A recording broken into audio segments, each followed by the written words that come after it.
Product को cell तो करना चाहते हो लेकिन कंफ्यूज हो कि कहाँ पे करें, अमेजोन पे या ड्रॉप शिपिंग पे। तो आपका ये कंफ्यूजन दूर करने के लिए इस वीडियो को एंड तक देखिएगा। So hello everyone, welcome back to my channel project R&D and hope you guys are doing absolutely fine and safe at home. So in today's video मैं आपको अमेजोन वर्सेस ड्रॉप शिपिंग के differences बताऊंगी। कौन सा choose करना आपके लिए best है, स्पेशली न्यू सेलर के लिए, वो भी बताऊंगी। तो चलिए चलते हैं वीडियो की तरफ। That's alright. Hush.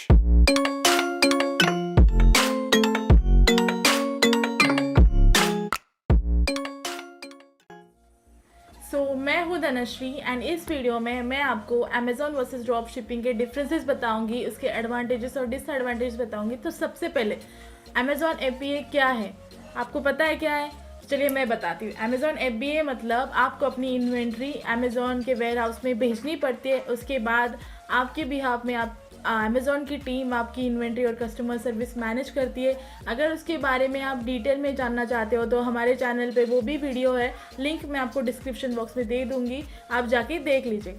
और अब आते हैं ड्रॉप शिपिंग। ड्रॉप शिपिंग क्या है? तो ड्रॉप शिपिंग का मतलब है, ड्रॉप शिपिंग यानी शॉपिफाई या कोई भी ऐसी ई-कॉमर्स की प्लेटफॉर्म जो कि एड्स के बेसिस पे चलती है।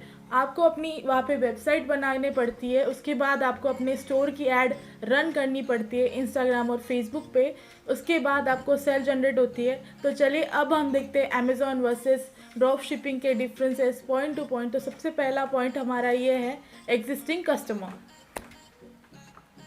तो सबसे पहला पॉइंट हमारा है एग्जिस्टिंग कस्टमर। तो एग्जिस्टिंग कस्टमर मतलब अमेज़ॉन पे ऑलरेडी एग्जिस्टिंग कस्टमर होते हैं। अमेज़ॉन पे इंडिया के 150 मिलियन से भी ज़्यादा एक्टिव कस्टमर है जो कि अमेज़ॉन यूज़ करते हैं रेगुलरली कुछ ख़रीदना होगा तो। लेकिन ड्रॉप शिपिंग में ऐसा नहीं होता है, आपको वहाँ पे कस्टमर बेस नहीं मिलता है, आपको वहाँ पे बेसिक से स्टार्ट करना पड़ता है। फॉर एग्ज़ाम्पल, अगर आपके पास कोई आप कोई इन्फ्लुएंसर हो और कोई सेलिब्रिटी हो, अगर आपकी फॉलोइंग ज़्यादा है 50K से 1 लाख तक, तब आप ड्रॉप शिपिंग अच्छे से कर सकते हो। बिकॉज आपको अपना प्रोडक्ट दिखाने के लिए वहाँ पे लोग हैं, आप उनको दिखा सकते हो और सेल जनरेट कर सकते हो। लेकिन आप डायरेक्टली जाके, अगर आपका कोई कस्टमर बेस नहीं है, आप इन्फ्लुएंसर नहीं है, आपकी कोई फॉलोइंग नहीं है, तो आप डायरेक्टली जाके ड्रॉप शिपिंग नहीं कर सकते। वहाँ पे आपको एड्स में बहुत सारे पैसे डालने पड़ते हैं स्टार्टिंग में, उसके बाद भी सेल जनरेट होगी कि नहीं होगी वो भी गारंटी नहीं है। लेकिन ड्रॉप शिपिंग में बाद में जो आप अगर एफर्ट्स लेते हो, एड्स में पैसा डालते हो, तो बाद में आपको सेल भी जनरेट होती है और बाद में प्रॉफिट भी आता है। लेकिन स्टार्टिंग में आप अपना प्रॉफिट इतनी जल्दी एक्सपेक्ट नहीं कर सकते, तो आपको वहाँ पे एड्स भी चलानी पड़ती है। तो अब है एड्स हमारा सेकंड पॉइंट। तो अब है हमारा second point Amazon ads versus Google ads. Facebook और इंस्टाग्राम पे कोई भी पर्सन अगर जाता है तो वो किस लिए जाता है? कोई पोस्ट देखने, कोई वीडियो देखने, कोई मीम शेयर करने या फिर कोई पोस्ट शेयर करने, वो कुछ ख़रीदने के माइंडसेट से वहाँ नहीं जाता है। बट अमेज़ॉन पे ऐसा नहीं है, अगर किसी पर्सन को कुछ ख़रीदना होगा तो ही वो अमेज़ॉन पे जाते हैं, उसी माइंडसेट से वो वहाँ पे जाते हैं। अमेज़ॉन एक सर्च इंजन की तरह काम करता है। आप में से बहुत से लोगों को पता होगा that Amazon is the third most used search engine in the world after Google and YouTube, and Amazon ads is more profitable than Google ads। वो कैसे, मैं आपको बताती हूँ। Amazon ads पे आप बेसिक बजट से स्टार्ट कर सकते हो, लाइक 50 रुपीज़ के बजट से भी आप स्टार्ट कर सकते हो। उस पर PPC नाम का एक टर्म आता है, पे पर क्लिक, उस पर आप लो बिडिंग कॉस्ट में भी स्टार्ट कर सकते हो ऐड रन करना। लेकिन गूगल एड्स में ऐसा नहीं होता है, उसमें आपको हाई बिड लगाना पड़ता है और उसके बाद भी आप कोई गारंटी नहीं ले सकते कि सेल आएगी कि नहीं आएगी। वो तो आपके प्रोडक्ट के ऊपर डिपेंड करेगा कि आपके प्रोडक्ट को कितनी डिमांड है, कितना उसका ये है, डिमांड उसमें कितनी है, तो उसके ऊपर डिपेंड करेगा आपको ऑर्डर कितनी आती है कितनी नहीं। अदरवाइज़ आपको इन्वेस्टमेंट में थोड़ा लॉस आ सकता है ऐड करने के लिए।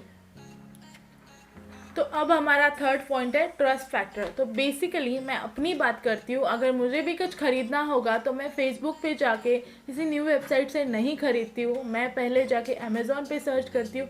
क्यों? Because I trust Amazon, I have purchase from Amazon in the past. अगर मुझे कुछ ख़रीदना होगा तो मैं फेसबुक पे जाके न्यू वेबसाइट से नहीं ख़रीदूँगी, मैं अमेज़ॉन पे ही जाऊँगी। अगर सेम आइटम मुझे उस वेबसाइट पे मिल रहा होगा और जो कि सेम आइटम अमेज़ॉन पे भी अवेलेबल है तो मैं अमेज़ॉन से ही ख़रीदूँगी। बिकॉज मेरा भरोसा उस पे है, ना कि फेसबुक वाली उस साइट पे। तो ऐसा ही लोगों का भी है, लोगों ने अपनी प्राइम मेंबरशिप ले रखी होती है अमेज़ॉन पे और उस पर अपना क्रेडिट कार्ड लिंक करवा के रखा हुआ होता है, जो कि मतलब लोग अगर कुछ ख़रीदना होगा तो वहीं से जाते हैं। और जाहिर सी बात है, आजकल के चलते हुए फ्रॉड के कारण लोग अपना क्रेडिट और डेबिट कार्ड लिंक कराने से पहले, किसी भी साइट पे लिंक कराने से पहले 10 बार सोचते हैं बिकॉज ऑफ द फ्रॉड। तो इसलिए बट अमेज़ॉन ने उनका भरोसा मतलब पहले से बना के रखा हुआ है, तो वो अमेज़ॉन पे ऑलरेडी लिंक करके रखा हुआ होता है, तो वो अमेज़ॉन से ही खरीदते हैं। और अमेज़ॉन पे रिटर्न और रिफंड्स का कोई इशू नहीं आता है because of their customer service, जो कि स्मार्टली हैंडल करती है कुछ भी। और फेसबुक वाले वेबसाइट पे रिटर्न और रिफ़ंड लोग कहाँ करें ये सोचते हैं, और बहुत बार ऐसा होता है कि पैसे आते ही नहीं है वापस, रिफ़ंड आता ही नहीं है। बट अमेज़ॉन का ऐसा नहीं है, इसलिए ट्रस्ट इश्यूज़ ज़्यादा है दोनों में भी, इसलिए लोगों का अमेज़ॉन पे ज़्यादा ट्रस्ट है ड्रॉप शिपिंग से ज़्यादा, इसलिए लोग ज़्यादा से ज़्यादा अमेज़ॉन ही प्रेफर करते हैं ओवर ड्रॉप शिपिंग। तो अब है हमारा नेक्स्ट पॉइंट, ब्रांड बिल्डिंग। जाहिर सी बात है, अगर आप न्यू सेलर हो, आपकी कहीं कोई आइडेंटिटी नहीं है, मतलब लोग आपको जानते नहीं हैं, जैसा कि मुझे भी नहीं जानते थे, ऑफ कोर्स अभी भी नहीं जानते, जोक्स अपार्ट। तो ड्रॉप शिपिंग में आपको अपना ब्रांड बिल्ड करने में काफ़ी ज़्यादा टाइम लग सकता है और ऐड में भी आपको बहुत ज़्यादा इन्वेस्ट करना पड़ सकता है। बट अमेज़ॉन में ऐसा नहीं है। अमेज़ॉन पे आप डायरेक्टली अपना प्रोडक्ट लॉन्च करके उसे सेल भी कर सकते हो, स्टार्टिंग में इनिशियली प्रॉफिट भी कमा सकते हो ऐड रन करके लो बजट में। तो ये और बट अमेज़ॉन का एक डिसएडवांटेज ये है कि अमेज़ॉन की लिस्टिंग अमेज़ॉन कभी भी डीएक्टिवेट और सस्पेंड कर सकता है अगर कुछ प्रॉब्लम हुई तो।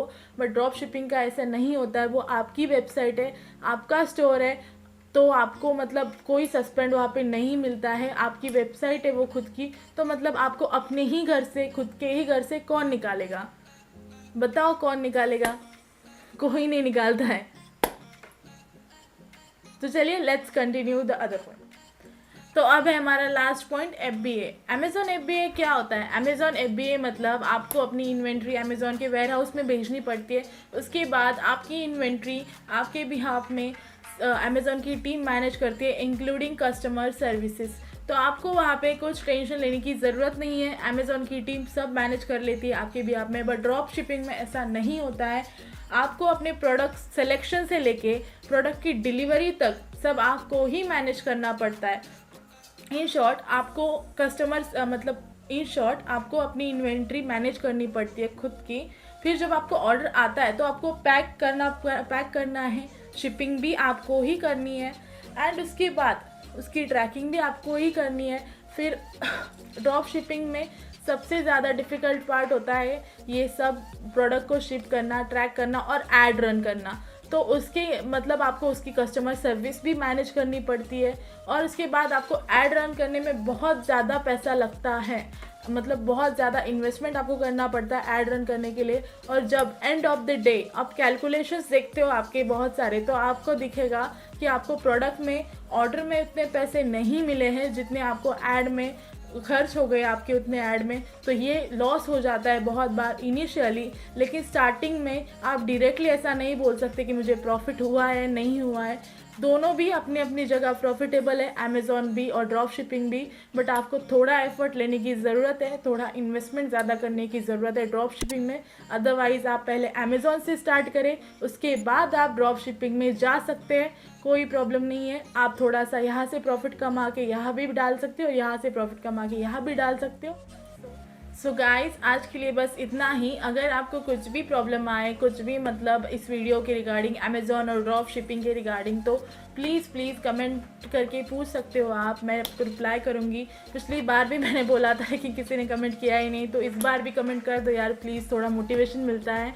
तो अगर आपको कुछ भी इंफॉर्मेशन हेल्पफुल लगी हो तो please like, comment and share, and please subscribe to my channel and press the bell icon.